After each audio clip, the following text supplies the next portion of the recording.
Shalom, khusus kepada saudara yang terkasih dan yang selalu mengasihi Tuhan. Saat ini kita kembali kepada seri pelajaran Sekolah Sabat.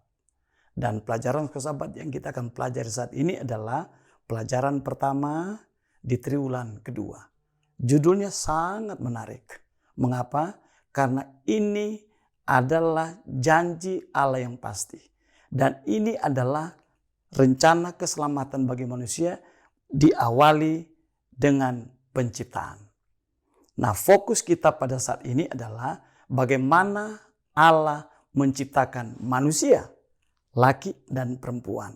Berdasarkan firman Tuhan di dalam Kejadian 1 ayat 26 sampai 27. Allah berfirman, "Baiklah kita menciptakan manusia, laki dan perempuan menurut gambar dan rupa kita." Rupa Allah. Apa makna rohani?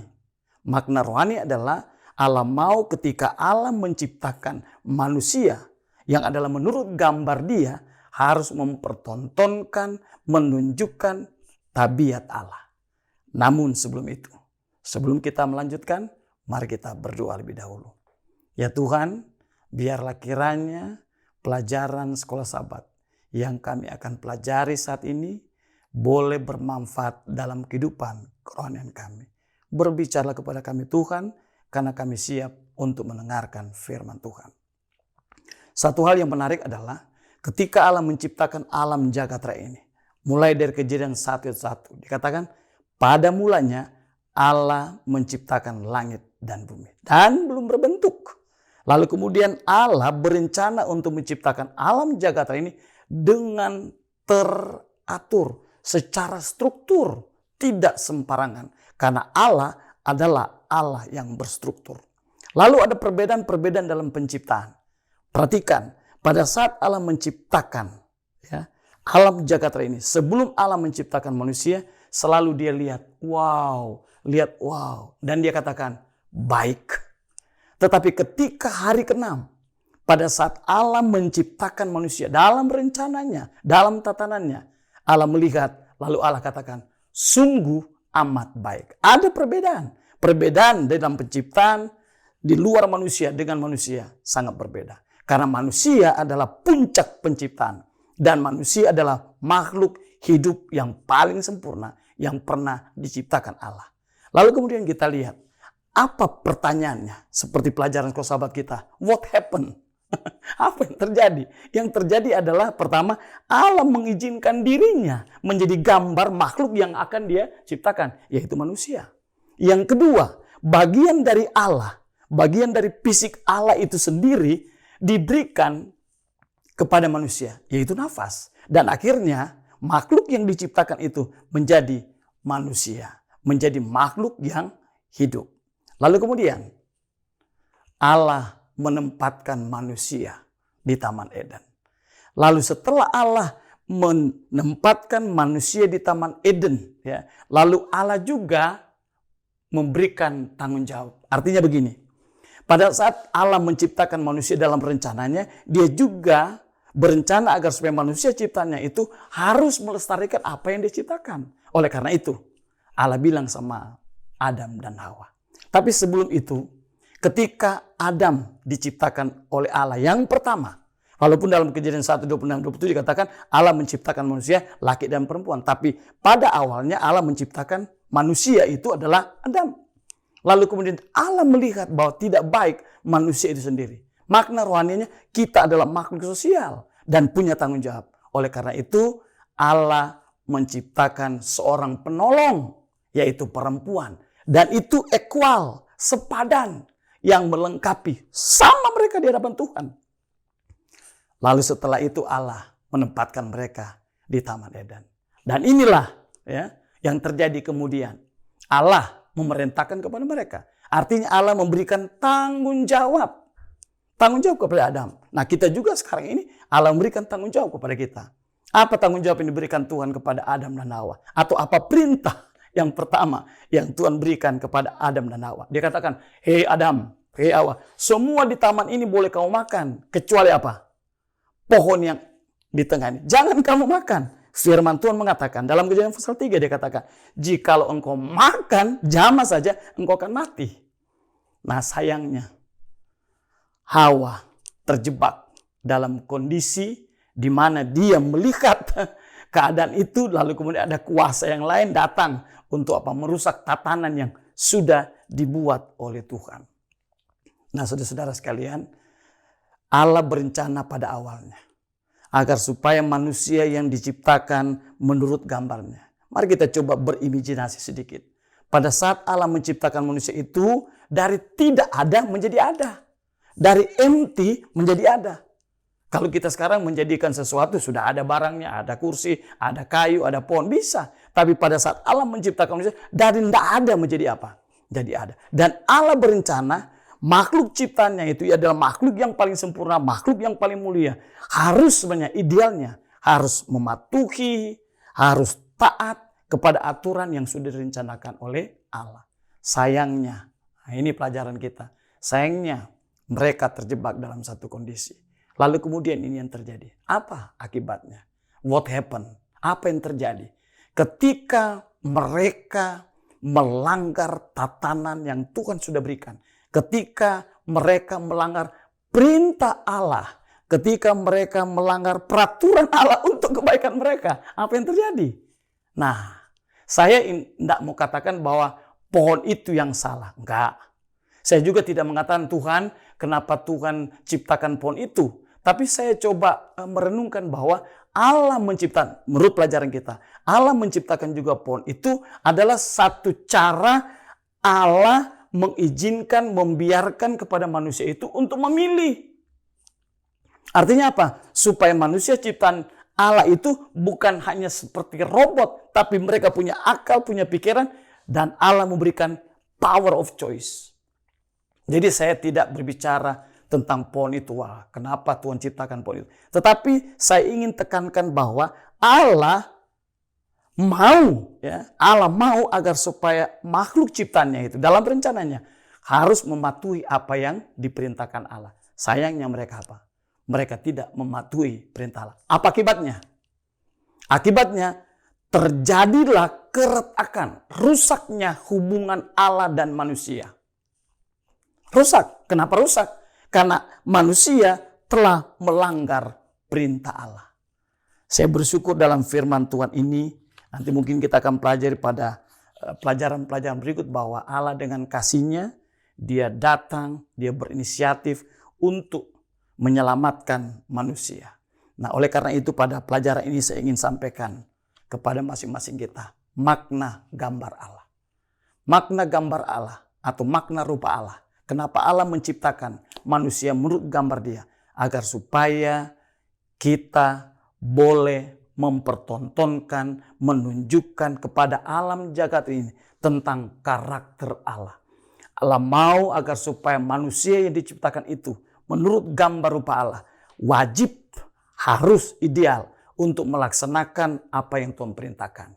Nah, saya coba bicarakan sedikit lagi bahwa ketika Allah menciptakan manusia, ya saya sudah katakan tadi dari awal bahwa ada bagian daripada fisik Allah diberikan kepada makhluk itu yang manusia. Apa yang diberikan Allah kepada makhluk itu? Bagian daripada hidupnya adalah nafas. Artinya apa? Artinya manusia itu adalah bagian Allah. Dan Allah itu juga adalah bagian manusia. Adalah ikatan. Itu sebabnya Allah mau agar supaya manusia itu tadi, saya ingin garis bawahi, tetap mematuhi perintah Allah.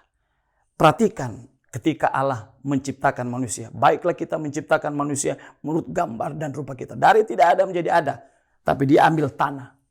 Dia ambil tanah, lalu kemudian Dia apa? Gunakan tangannya sendiri. Artinya Allah mengizinkan tangannya berkotor-kotor untuk menciptakan manusia. Kalau sekiranya manusia memahami hal ini, maka manusia akan mematuhi perintah Allah. Tetapi mari kita lihat di dalam pelajaran. Saya coba lihat kembali di dalam pelajaran hari Minggu. Saya coba baca di sini.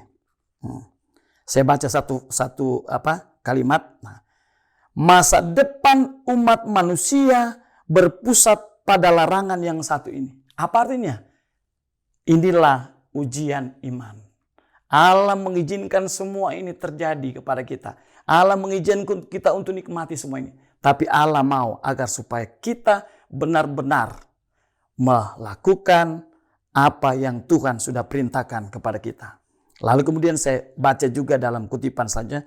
Dengan meminta Adam dan Hawa untuk menuruti kehendaknya, Allah sedang mengatakan, aku adalah penciptamu. Artinya begini, kalau saya boleh katakan begini. Adam, kau kan saya sudah bikin dengan tangan saya. Tangan saya ini yang suci, tangan saya ini yang kudus. Tapi saya ambil tanah, lihat, lalu saya campur-campur, lalu saya bentuk rupa patung itu rupa saya, lalu kemudian saya jadikan kamu. Kamu juga harus tahu bahwa waktu kamu masih patung itu belum hidup, saya kasih nafas saya. Itu secara, ya itu omongan saya lah. Nah, harusnya pada saat Adam memahami tentang kondisi ini, dia, oh iya ya Tuhan, saya harus patuh kepadamu. Tapi sayangnya mereka tidak mematuhi apa yang Tuhan perintahkan kepada mereka.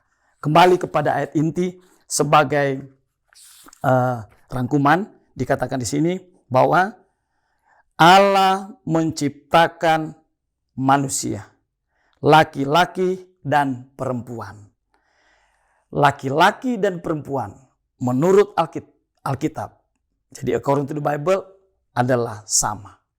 Saling melengkapi. Dan Allah mau laki-laki dan perempuan tidak punya batasan. Oh, kamu hebat, kamu tidak hebat. Sama, harus mematuhi perintah Allah. Lalu yang terakhir, yang perlu saya ingin sampaikan kepada kita. Pada sore hari ini, di pelajaran hari Selasa. Ini saya baca ya. Allah berbicara kepada mereka. Tadi saya sudah sampaikan ini. Memberikan perintah kepada mereka. Dan menyatakan apa yang mereka harus lakukan. Dikasih tahu. Aplikasi bagi kita. Kadang-kadang kita sudah dikasih tahu.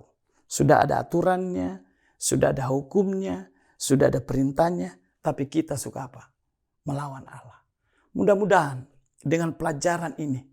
Sebagaimana Allah, kayaknya Allah memohon. Tapi sebenarnya saya tidak mau kata ini. Tapi Allah ingin sebenarnya, ya tolonglah Adam, lihat saya. Saya sudah ciptakan kamu dengan sempurna, saya gunakan tangan saya. Nah, sekarang saya mau coba aplikasi bagi kita. Kita manusia diciptakan Allah. Itu pasti. Kita manusia diberikan kelonggaran untuk melakukan apa saja. Itu pasti. Kita diberikan kebebasan untuk melakukan apa saja. Itu pasti. Tapi Tuhan juga memberikan apa? Aturan-aturan kepada kita. Nah, kalau kita sudah pelajari tentang firman ini, bagaimana Allah menciptakan kita menurut gambar rupa Allah, harusnya, ini harusnya idealnya, kita harus tetap mematuhi perintah Allah dalam kehidupan kita sehari-hari. Lalu kemudian kita boleh menjadi contoh kepada orang lain, sehingga Allah akan bersuka cita melihat ciptaannya yang telah ditebus itu untuk melaksanakan apa yang Tuhan perintahkan kepada kita. Semoga dengan pelajaran ini memberikan kekuatan baru bagi kita untuk kita aplikasi dalam kehidupan kita, sehingga kita boleh menjadi ciptaan Tuhan seutuhnya, ciptaan Tuhan yang sesungguhnya, laki-laki dan perempuan yang telah diciptakan Allah menurut gambar dan rupa Allah. Semoga pelajaran ini memberikan kekuatan bagi kita, dan pelajaran sepanjang triwulan ini suatu pelajaran yang menarik tentang janji perjanjian kekal Allah. Salah satu janji kepada manusia adalah Allah akan datang untuk menebus manusia, Allah akan datang untuk menyelamatkan manusia. Dan kita harus merespon kasih Allah itu. Mari kita berdoa. Ya Tuhan, terima kasih. Oleh karena kami boleh diberikan kesempatan untuk belajar firman Tuhan melalui seri pelajaran Sekolah Sabat. Kiranya pelajaran ini boleh memberikan kekuatan iman yang baru kepada kami.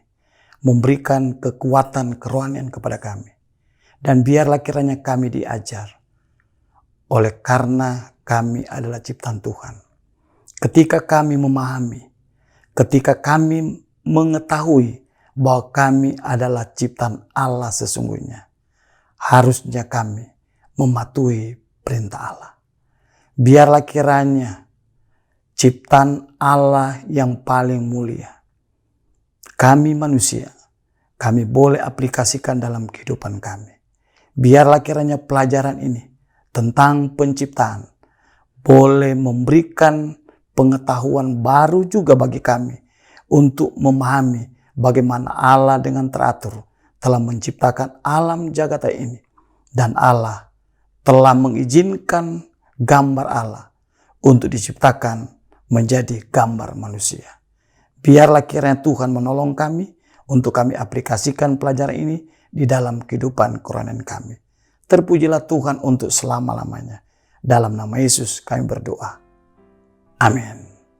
Saudara, jangan lupa subscribe, lalu kemudian likes dan share. Tuhan memberkati. Amin.